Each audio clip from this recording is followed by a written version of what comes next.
Vivo recently launch হওয়া Vivo Y21D দ্বারা মার্কেটকে এমনভাবে কাঁপাচ্ছে দেখে মনে হবে ভ্যালু ফর মানি একটা স্মার্টফোন, যেমন তার ডিজাইন তেমন তার লুকস। তবে আদৌ কি এই স্মার্টফোনটির নামের সাথে কাজের মিল আছে সেটা কখনো ভেবে দেখেছেন? কারণ আমি আপনাকে হনেস্টলি ভাবে বলবো যে স্মার্টফোনটির ভালো দিক বলার চেয়ে খারাপ দিক বলার সময়টা একটু বেশি নিব, কারণ ভালো দিকের মধ্যে এর কম্পার্টমেন্ট আসলে কি রয়েছে আমি তার নিজেও জানি না, তবুও ভালো দিক বলতে হচ্ছে। এই ব্যাপারগুলো বলার কারণ অবশ্যই ভিডিওর সামনে বিস্তারিত আলোচনা করছি, তাই ভিডিওতে লাইক দিয়ে চ্যানেলে নতুন হলে চ্যানেলটি সাবস্ক্রাইব করে পাশে থাকা বেল আইকনটি অল করে ভিডিওটি শুরু করা যাক। ফেসবুক পেজ থেকে দেখে থাকলে পড়ার মতো লাইক কমেন্ট শেয়ার এবং ফলো করতে ভুলবেন না। ডিজাইনের মামলায় তাদের যে সিগনেচার ডিজাইন কিংবা অ্যালগরিদমটা রয়েছে সেটা বরাবরের মতন এবারও কিন্তু ফলো হয়েছে। ব্যাকে খুবই সুন্দর ইউনিক কিংবা নান্দনিক ডিজাইন দেওয়া হয়েছে। আপনি যে প্যাটার্নটা দেখতে পাচ্ছেন ওইটার নামও কিন্তু দেওয়া হয়েছে 3D design diamond cut finish. তার সাথে স্মার্টফোনটির লুক অনেকাংশে বাড়ে, এদের সাথে ক্যামেরার নিচে মিস করবেন না এর অরা লাইটটিও। ইভেন এর চারটি ইন্টারেস্টিং পয়েন্ট রয়েছে। এখানে কিন্তু আপনার IP68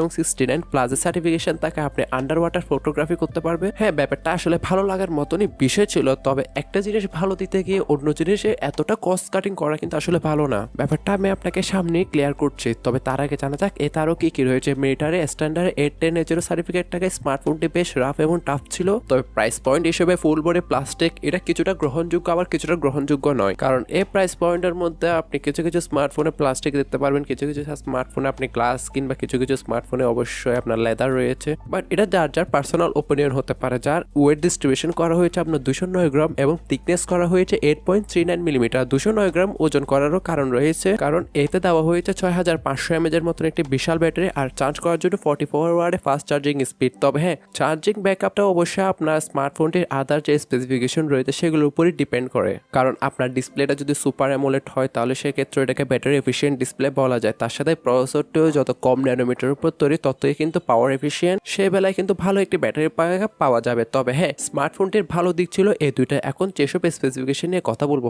অবশ্যই আমার যারা অবশ্যই স্মার্টফোন সম্পর্কে ধারণা রাখেন তাদের কারোরই কিন্তু স্মার্টফোনটি পছন্দ হবে না। হ্যাঁ, বলার কারণ রয়েছে, অবশ্যই রয়েছে। বলছি আপনাকে ময়না তদন্তের বিষয়টা তার ডিসপ্লে দিয়ে শুরু করি, কারণ এই প্রাইস পয়েন্টের মধ্যে আপনাকে 6.68 ইঞ্চি মাপের কিন্তু একটা ডিসপ্লে অফার করছে, ভালো কথা। তবে রেজুলেশন HD+ আর 19 হার্জের একটি ডিসপ্লে, যেখানে এই বাজেটে আমরা সর্বোচ্চ 144 হার্জেরও কিন্তু ডিসপ্লে পাচ্ছি আইটেলের পক্ষ থেকে। তবে প্রাইস পয়েন্টটা কিছুটা আগেই ক্লিয়ার করে দিচ্ছে যাতে মেজারমেন্ট কিংবা কম্পেয়ারের ক্ষেত্রে যাতে আপনার সুবিধা হয়। যেটি বাংলাদেশের বাজারে 6128 এবং 8256 এই দুটি র্যাম ভ্যারিয়েন্টে অ্যাভেলেবেল রয়েছে। অফিসিয়ালি তার বেস ভ্যারিয়েন্টের প্রাইস 18,999 টাকা এবং যে আপার ভ্যারিয়েন্ট রয়েছে ওটার প্রাইস রাখা হয়েছে কিন্তু 20,999 টাকা। এখন এই প্রাইস পয়েন্ট আসলে HD+ একটি ডিসপ্লে, তার সাথে 19 হার্জের একটি রিফ্রেশ রেট, তার সাথে একটি IPS ডিসপ্লে। হ্যাঁ, IPS ডিসপ্লেটা মানানসই থাকলেও এর রেজুলেশন এবং কিন্তু এর স্মুথনেসে কিছুটা ঘাটতি রয়েছে। এখানে মিনিমাম ফুল HD+ দেওয়া উচিত ছিল, কারণ আমি মনে করি এই প্রাইস পয়েন্টে এর যে কম্পিটিটর গুলো রয়েছে এর থেকে কিন্তু ডিসপ্লে সেকশনে অনেকটা এগিয়ে বলবো। এক কথায় চিনামা বেজেলও দেখতে পাচ্ছেন, যেটাও এই প্রাইস পয়েন্টের সাথে খাপ খায় না। তবে ওভারঅল যদি আমি কালার ক্যালিব্রেশন নিয়ে কথা বলি, আপনাকে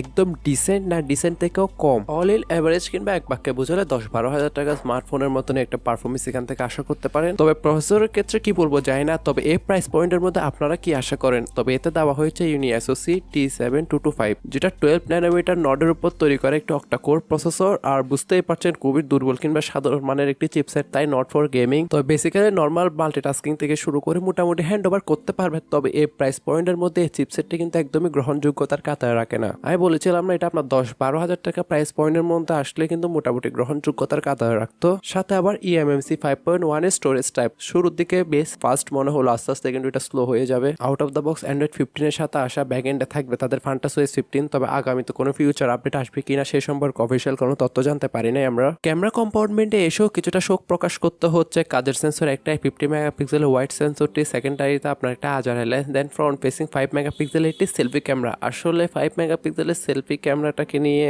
নতুন করে কিছু বলবো না, তবে একটা জিনিস ইন্টারেস্টিং লেগেছে যে টপ এরিয়াটা দেখতে পাচ্ছেন সম্পূর্ণ খালি মনে হলো এর সেকেন্ডারি নয়েজ ক্যান্সেলেশন মাইকটা আসলে ক্যামেরার উপরেই বসিয়েছে। তবে ওভারঅল যদি আমি ক্যামেরা সেটআপ নিয়ে কথা বলি তাহলে এক বাক্যে ডিসেন্ট কিংবা বিলো অ্যাভারেজই বলবো। প্রপার লাইট কন্ডিশনে ভালো ভালো ছবিগুলো তুলতে পারবেন। তবে এই প্রাইস পয়েন্ট আমরা অন্যান্য স্মার্টফোনে 16 কিংবা 32 মেগাপিক্সেলের সেলফি ক্যামেরা দেখছি। ওভারঅল স্মার্টফোনটির ডিজাইন এবং ব্যাটারি কম্পার্টমেন্ট আমার মোটামুটি টুকটাক ভালো লেগেছে। আদার যে বাকি সব কম্পোনেন্ট রয়েছে ওখানে কিন্তু ভালোই কস্ট কাটিং করেছে।